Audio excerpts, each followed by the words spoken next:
Sesi pertama hari ini akan dibawakan oleh Bapak Pendeta Daniel Denso. Beliau merupakan gembala senior Gereja Sitri Manahan di Solo, yang merupakan regional koordinator Sentral Java dan Bali, dan saat ini beliau sudah menikah dengan seorang istri yaitu Tanda Glory, dan sudah dikaruniai 2 orang anak yang bernama Jeremy Adanta dan Nadia Adanta Denso. Langsung saja Bapak Ibu, mari kita berikan tepuk tangan yang meriah untuk Bapak Pendeta Daniel Denso. Terima kasih Elsa. Shalom, selamat siang Bapak Ibu semua, saudara-saudariku. Apabila suara saya terdengar jelas, boleh lambai-lambaikan tangan. Puji nama Tuhan. Ya, kita sudah berdoa bahwa sinyal boleh baik. Ya, saya Daniel Denso, saya dipercaya Tuhan untuk boleh melayani di Kota Solo di Gereja Sitri Manahan. Jadi kalau yang udah pernah ke Solo bisa lihat gereja kami ada di lokasi di belakang stadion. Dan saya siang hari ini akan sedikit memaparkan tentang Alpha yang mungkin Bapak Ibu sudah ada yang mengetahuinya, sudah pernah mendengarnya, atau belum sama sekali mendengar, atau juga bahkan sudah pernah menjalankan, lalu tidak menjalankan lagi, dan ini ingin untuk menjalankan, atau memang sudah rutin untuk menjalankan. Berita yang ingin saya sampaikan siang hari ini akan memberikan penyegaran, pengingatan, serta penguatan dan dorongan untuk kita boleh menjalankan program ini di gereja lokal kita. Baik, Alpha adalah alat yang membantu gereja lokal untuk memobilisasi seluruh elemen jemaat agar dapat melakukan penjangkauan jiwa melalui pertemanan. Jadi penjangkauan digunakan di dalam gereja lokal dipakai oleh seluruh jemaat. Sumber dayanya adalah teman-teman yang dimiliki oleh jemaat. Next slide. Alpha dijalankan melalui sesi interaktif dengan membahas tentang kehidupan yang dipandang dari sudut pandang Kristen. Jadi melalui sesi yang disukai gayanya di Indonesia ini ngobrol. Bukan hanya sekedar monolog atau pengajaran, tapi ada dialog interaktif dan fokus pembahasannya adalah pembahasan kehidupan yang tentu saja dipandang dari sudut pandang Kristen. Nah, Alpha ini juga dapat membantu seluruh elemen jemaat terlibat di dalam pelayanan gereja. Berikut yang ingin saya bagikan adalah yang pertama, 4 pilar besar manfaat Alpha jika dijalankan pada gereja lokal. Yang pertama, dia menjangkau. Yang kedua, memuridkan. Yang ketiga, menciptakan pemimpin baru. Yang keempat, membentuk kelompok sel baru. Baik, yang pertama kita akan lihat pertama-tama. Menjangkau. Next slide. Amanat agung adalah panggilan kepada setiap orang percaya. Sebagai pemimpin di gereja, kita kerap menggaungkannya dalam khotbah kita, dalam dorongan kita, dalam pesan kita kepada jemaat. Namun, bagi jemaat gereja umumnya, tetap amanat agung itu dipandang sebagai tugas pendeta dan hamba-hamba Tuhan, atau tugas orang-orang yang punya karunia khusus saja. Sehingga tidak semua jemaat itu terlibat di dalam penjangkauan. Yes, mereka mau meresponi setiap kali ada altar call ketika kita sebagai hamba Tuhan membuat tantangan, namun pada dasarnya pada waktu kembali ke lapangan, jarang dari mereka bisa turut serta. Nah, melalui Alpha, maka penjangkauan tidak lagi hanya terkonsentrasi kepada pendeta dan hamba-hamba Tuhan, tetapi seluruh jemaat dapat terlibat untuk sama-sama menjangkau. Ini manfaat yang pertama. Jadi penjangkauan bukan hanya milik hamba Tuhan, milik pendeta, atau milik orang punya karunia khusus, tapi milik seluruh jemaat. Yang kedua, memuridkan. Nah, memuridkan ini pengajaran atau materi yang terdapat di Alpha sangat tersusun dan terkait satu dengan yang lain. Di mana setiap sesi akan membahas dasar iman Kristen dan hidup melalui perspektif kekristenan. Nah, di sini menariknya, pengajaran disajikan dengan menarik. Bisa melalui langsung ceramah, namun sekarang ini bisa melalui video yang kontekstual, informatif, dan kreatif. Berikut adalah survei kepada gereja-gereja yang dilakukan oleh Barna Group. Mengacu kepada survei terhadap 278 gereja dan 1.200 orang dari 11 negara yang dilakukan oleh Barna kepada orang-orang yang menggambarkan dirinya bukan Kristen sebelum Alpha. Jadi sebelum masuk Alpha mereka bukan Kristen. Didapati begini Bapak Ibu dan Saudara, 82% menerima Yesus. 88% bersedia dimuridkan. 80% komitmen menginjil. Dan 78% komitmen ke gereja. Ini begitu sangat luar biasa sekali surveinya. Jadi ketika mereka diajak untuk menjangkau, orang-orang yang terjangkau itu mereka menerima. Lalu orang-orang yang sudah menerima ini bersedia untuk melakukan lagi atau melakukan penjangkauan kembali. Lalu setelahnya mereka bukan hanya bersedia, mereka juga komitmen untuk menjadi jemaat gereja lokal. Jadi yang mendapatkan keuntungan, yang mendapatkan manfaat adalah gereja. Manfaat yang ketiga, menciptakan pemimpin. Ketika Alpha dijalankan dengan konsisten, Alpha dapat menggali potensi-potensi dalam jemaat yang bisa saja tidak terlihat. Karena biasanya yang terlihat itu hanya potensi di atas mimbar, seperti khotbah, menyanyi, musik, ini potensi. Tapi sesungguhnya di dalam jemaat itu ada banyak sekali potensi-potensi pemimpin.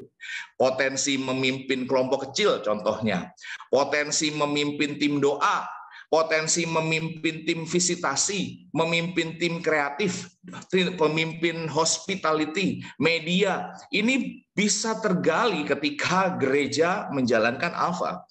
Nah, yang keempat manfaatnya, membentuk kelompok sel baru. Nah, kelompok sel yang terbaru ini oleh Alpha diberikan wadah agar tercipta satu komunitas rohani yang terpimpin di dalam gereja. Boleh langsung next slide. Nah, ini adalah gambaran. Jika Alpha dijalankan dalam gereja lokal, nah Alpha ini dijalankan selama kurang lebih 12-16 sesi interaktif. Katakanlah secara gamblang yaitu 3 bulan. Tamu yang diundang setelah 3 bulan dia menjalankan Alpha, dia bisa mengundang kembali oleh karena dia merasa diberkati. Ini dasarnya dari survei Barna ya, Bapak Ibu Saudara. Nah, setelah diundang kembali, mereka bersedia menjadi asisten. Boleh diklik aja semua langsung, Tika. Ya. Setelah dia menjadi asisten di dalam kelompok Alpha, menjalankan 3 bulan, dia membawa tamu baru, dia bisa memimpin satu kelompok di Alpha. 6 bulan. Dia menjadi pemimpin, dijalankan lagi Alpha ini 3 bulan, dia telah menjadi pemimpin satu kelompok baru. Maka tercipta satu kelompok sel di dalam gereja dalam waktu 9 bulan. Jadi secara organik ada tamunya baru. Kelompok selnya betul-betul kelompok sel yang baru. Dari jemaat yang mengundang, membawa tamunya dipimpin, mengundang tamu lagi, dan akhirnya mereka bisa menjadi satu kelompok sel yang baru. Ini merupakan salah satu manfaat ketika gereja menjalankan Alpha. Nah, sekarang kita akan melihat bagaimana persiapannya. Keuntungan jika kita menggunakan Alpha Course dapat dilihat dari persiapan untuk menjalankan program. Nah, biasanya jika kita semua di sini ada banyak sekali pemimpin-pemimpin dalam gereja, jika seseorang ingin terlibat dalam program penjangkauan, maka klasifikasi yang diperlukan adalah seseorang yang mau, 1, belajar atau mengikuti pelatihan penjangkauan, setidaknya 3 bulan. Lalu langkah yang kedua, latihan menggunakan materi. Setelah mereka belajar materi penjangkauan, mereka dilatih untuk menggunakan materi 1 bulan. Berarti sudah 4 bulan. Di antaranya, seseorang tersebut harus hafal beberapa ayat Alkitab. Dia harus juga bisa belajar mendoakan, bisa bernyanyi. Dan ini yang paling penting, harus berani turun langsung berjumpa kepada seseorang yang menjadi target atau menjadi fokus untuk kita jangkau. Nah, pertanyaannya begini, berapa persen jemaat gereja yang bisa lulus klasifikasi ini? Nah, saya tidak akan menjawab, Bapak Ibu sendiri yang saya persilakan untuk menjawab berapa persen. Nah, kita bandingkan dengan Alpha. Namun untuk seseorang dapat terlibat dalam program penjangkauan melalui metode Alpha Course, klasifikasi bagi orang yang akan menjalankan adalah seperti ini. Yang pertama, punya kerinduan dan mengundang teman. Jadi kita punya kerinduan untuk melakukan penjangkauan, punya kerinduan untuk melakukan menjalankan amanat agung, mengundang teman. Sudah cukup, dia sudah menjadi syarat. Yang kedua syaratnya adalah mengikuti pelatihan untuk menjalankan Alpha. Pelatihan yang dilakukan hanya 2 jam saja, Bapak Ibu. Jika gereja ingin menjalankan secara online maupun onsite, ini pelatihan bisa dilakukan dalam perkiraan waktu 2 jam. Lalu yang ketiga adalah konsisten menjalankan program ini di mana dibutuhkan antara 10 sampai 12 minggu. Seperti yang saya sudah katakan lagi, 3 bulan. Nah, jika kita melihat persyaratan Alpha Course yang mudah dan sederhana, berapa persen jemaat gereja yang bisa memenuhi persyaratan ini? Saya boleh menjawab, seluruh jemaat bisa. Seluruh jemaat kalau kita khotbahkan amanat agung, waktu kita altar call, rata-rata mereka semua angkat tangan. Berarti seluruh jemaat bisa menjalankan. Pelatihannya hanya makan waktu 2 jam. Dan ketika mereka sudah dilatih, langsung mereka menjalankan. Butuh hafal ayat? Tidak. Butuh bisa menyanyi? Tidak. Butuh bisa berdoa? Akan belajar bersama-sama berdoa. Nanti di program Alpha. Olehnya, sekalipun demikian mudah, Alpha tapi juga bisa berintegrasi dengan berbagai macam alat penginjilan yang ada. Karena sebagai gereja ketika seseorang sudah terjangkau, dia ingin di-upgrading menjadi pelayan Tuhan, dia bisa mengikuti SOM, dia bisa mengikuti SPK, dia bisa mengikuti dasar-dasar pemuritan gitu. Ini bisa langsung diintegrasikan kepada program-program yang telah gereja miliki. Jadi bagian terluar adalah bahannya atau materialnya. Kalau saya boleh analogikan seperti begini, gereja adalah penggiling gandum terbaik untuk menghasilkan beras yang bagus. Namun dibutuhkan dibutuhkan padi-padi yang dari sawah, padi yang fresh untuk dimasukkan kepada mesin penggiling padi ini. Kalau tidak ada padi yang baru, mesinnya akan terus berjalan, akhirnya terjadi gesekan. Olehnya dibutuhkan padi-padi yang baru. Setelah padi yang baru ini terjangkau, maka bisa oleh mesin ini dihasilkan beras-beras terbaik. Alpha adalah alat yang mengambil padi-padi dari ladang untuk dibawa dan digiling menjadi beras terbaik. Silakan gereja selanjutnya mengintegrasikannya. Nah, kemudian saya juga akan membagikan lagi secara singkat keunggulan yang dimiliki program Alpha yang bisa kita lihat langsung secara gereja. Nah, ini bagi gereja yang sudah menjalankan, saya ingin mengajak untuk merefresh kembali. Yang pertama, keunggulannya adalah sistematik. Boleh dibuka semuanya aja. Jika Alpha dijalankan secara konsisten, kita bisa melihat yang pertama, sistematik. Kenapa dikatakan sistematik? Program Alpha mulai dari proses pelatihan sampai kepada menjalankan sudah tersusun dengan sangat baik. Yang kedua, dia terukur. Pendataan sangat jelas, mulai dari siapa yang terlibat sampai siapa yang terjangkau, sehingga memudahkan untuk melihat hasil. Ada juga, saya tidak menyebut atau saya tidak bermaksud untuk menjelekkan satu kegiatan penjangkauan yang dilakukan. Oh, kita telah menjangkau 1.000 orang, kita menjangkau mungkin 100 orang, 5.000 orang. Waktu ditanya datanya mana, nggak ada. Nah, Alpha mungkin hanya terjangkau 10, hanya terjangkau 5 jiwa, tapi jelas siapa yang terjangkau karena tercatat siapa tamunya, siapa yang terlibat untuk mengundang, siapa yang mengundang, itu kita bisa melakukan. Dan yang ketiga, dapat dilakukan terus-menerus. Jika dilakukan berulang-ulang, semakin diulang semakin terlihat hasil. Nah, jika konsisten dijalankan selama 3 tahun, bisa dipastikan gereja akan melihat hasilnya. Nanti saya akan memberikan kesaksian kepada Bapak Ibu Saudara dari statistik yang ada pada gereja saya. Yang keempat, terjangkau. Dia plug and play. Jadi istilah ini sudah sangat dimengerti ya, plug and play. Istilahnya gini, tinggal pasang.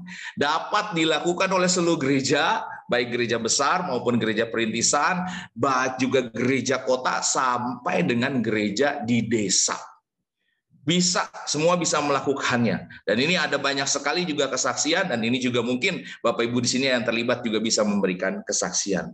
Yang kelima, replikasi di tempat yang lain. Apabila satu gereja telah berhasil menjalankan Alpha, maka gereja lain juga dapat menjalankannya. Gereja kami belajar dari gereja yang sudah menjalankan Alpha. Bahkan Alpha juga bisa digunakan untuk membuka atau merintis gereja baru, Bapak Ibu Saudara-saudara. Luar biasa. Nah, next slide. Jadi bagi saya, Alpha menjadikan penginjilan tidaklah terkonsentrasi dilakukan oleh orang-orang yang memiliki karunia khusus. Tetapi penginjilan dilakukan oleh orang-orang yang menangkap hati Tuhan melalui amanat agung untuk menjangkau jiwa. Jadi siapa saja dalam jemaat kita yang menangkap hati Tuhan, asal mereka mau komitmen waktu dan berani mengundang, maka mereka bisa melakukan penginjilan. Ini bukan juga berarti orang-orang khusus tidak diperlukan lagi, Bapak Ibu Saudara. Tapi melalui Alpha akan terjadi di gereja kita sinergi yang luar biasa antara orang-orang yang punya karunia khusus dengan seluruh jemaat. Nah, itulah alasan mengapa kita melakukan Alpha. Untuk memberi kesempatan setiap orang punya pengalaman bertemu Yesus secara pribadi. Lalu orang-orang yang bertemu secara pribadi dengan Yesus, kita berdayakan di gereja untuk berperan dalam penjangkauan. Tidak menekan. Alpha tidak menekan, namun selalu disajikan dalam suasana yang menyenangkan, dan bagi tim serta tamu yang diundang khususnya. Bapak Ibu, jika Bapak Ibu tertarik untuk bisa menjalankan Alpha ini, atau mungkin yang sudah pernah menjalankan dan berhenti mau menjalankan lagi, saya boleh dorong untuk menghubungi regional koordinator Alpha di sekitar dan wilayah Bapak Ibu. Semua pelatihan dan materi tentu saja masih diberikan secara free atau bebas biaya. Silakan menghubungi tim Alpha Indonesia. Nah, ini adalah statistik sedikit yang ingin saya saksikan kepada Bapak Ibu sebelum saya nanti akan menyerahkan kembali kepada panitia. Boleh di next slide. Gereja kami diawali di tahun 2012, Bapak Ibu Saudara, dan saya memulai mengambil alih gereja ini tahun 2012, dan saya belajar bersama dengan istri untuk mencari tahu bagaimana penjangkauan yang bisa paling kita lakukan. 2014 kami berjumpa dengan Alpha oleh Bapak Budiman Salim, dan kami di training gereja kita. 2015 kami mulai belajar menjalankan, dan 2016 kami mulai pendataan. 2016 sampai 2019 kita jalankan Alpha. Gereja kami yang tadinya size-nya sekitar 30-40 orang itu berhasil terkoneksi dengan 400 tamu. 401 tamu. Nah, ini offline, ini secara onsite dilakukan. Ini foto-fotonya. Dan kita tahu semua ada pandemi tahun 2020, maka kita mulai belajar. Mengatur gereja dulu, bikin khotbahnya secara online, ngerekam dengan video, pakai HP, segala macam. Lalu saya berpikir, apakah penjangkauan berhenti? Ternyata tidak. Bersyukur kepada Tuhan, 2018 Alpha Internasional sudah mempersiapkan satu materi yang bisa dijalankan oleh gereja lokal secara online. Maka kami menggunakannya kembali tahun 2020. Lalu kami lakukan pendataan 2020 sampai 2021. Kita berhasil terkoneksi online dengan 144 tamu. Di tahun 2016 sampai 2019 kita terkoneksi 400, which is itu satu tahunnya sekitar 100-an orang kita terkoneksi. Namun waktu kita jalankan dengan online, terus terang kita pikir kita nggak bakal bisa dapat hasilnya. Saya pikir orang lebih senang dengan onsite. Offline mungkin nggak suka, apalagi kita juga di Solo juga masih tidak seperti kota besar yang lainnya, masih senang onsite. Namun saya kaget ketika kita melakukan statistik, ternyata lebih banyak. Kita lebih banyak dalam satu tahun, bahkan kita hampir separuh lebih banyak daripada waktu kita menjalankan secara onsite. Dan yang terlebih lagi, yang menjadi kesaksian bagi saya adalah program Alpha ini begitu sangat mudahnya sampai kedua anak saya, Jeremy dan Nadia, bisa ikut serta dalam penjangkauan. Untuk diketahui Bapak Ibu, anak-anak kami baru usia SMP. Apa yang diharapkan orang tua kepada anak yang usianya SMP? Sekalipun saya adalah hamba Tuhan, saya berharap dia bisa baik di sekolah, tidak terpengaruh dengan pergaulan yang buruk, dan bisa memiliki nilai yang bagus, dan kelasnya tidak pernah tinggal kelas. Dia bisa berjalan dengan baik. Namun ketika dia melihat gereja kami melakukan penjangkauan, anak saya Jeremy bertanya, gimana sih Alpha itu? Jadi gimana caranya Pak untuk kita bisa ada di Alpha? Ya kamu undang aja teman-teman kamu. Siapa yang diundang? Yang nggak bergereja, ada nggak? Sekalipun anak saya ada di sekolah Kristen, ternyata sekalipun di sekolah Kristen ada anak-anak remaja yang tidak bergereja. Nah ini boleh next slide. Jeremy mulai di 2019 dia mulai terlibat. Dia mengundang temannya Raven dan Leon. Lalu kami mulai online. Ternyata Raven dan Leon mengundang Marlos. Lalu di sini juga ada Javier, ada Cleosa, ada Jose juga diundang melakukan, dan ini terus mereka akhirnya saling mengundang online, dan begitu sangat luar biasa kumpulan ini, mereka saling mengundang dan terjadi anak-anak yang diberkati Tuhan, yang mengenal Tuhan, dan kesaksian dari orang tua bagaimana anak-anak mereka berubah, sekarang rajin ke gereja, mau ke gereja, mereka begitu kaget, dan akhirnya diizinkan dan dilepaskan untuk mereka bergereja ke gereja kami. Oleh karena kakaknya melakukan juga, adiknya Nadia juga ikutan. Pak, saya juga ikut. Mereka mulai di 2021 ikutan. Nadia mulai mengundang temannya Vania, mulai mengundang Stefani, dan mulai mengundang temannya Kayla. Betapa sangat luar biasa bagi saya sebagai orang tua, anak saya SMP sudah terlibat di dalam penjangkauan. Jadi Bapak Ibu Saudara, ini sangat mudah sekali, dan kalau kita konsisten mau menjalankannya, bisa dipastikan gereja kita akan melihat hasilnya. Olehnya, jangan ragu, gunakan Alpha, semangat menjangkau, kita akan sama-sama melihat satu transformasi pada komunitas lokal kita. Tuhan memberkati.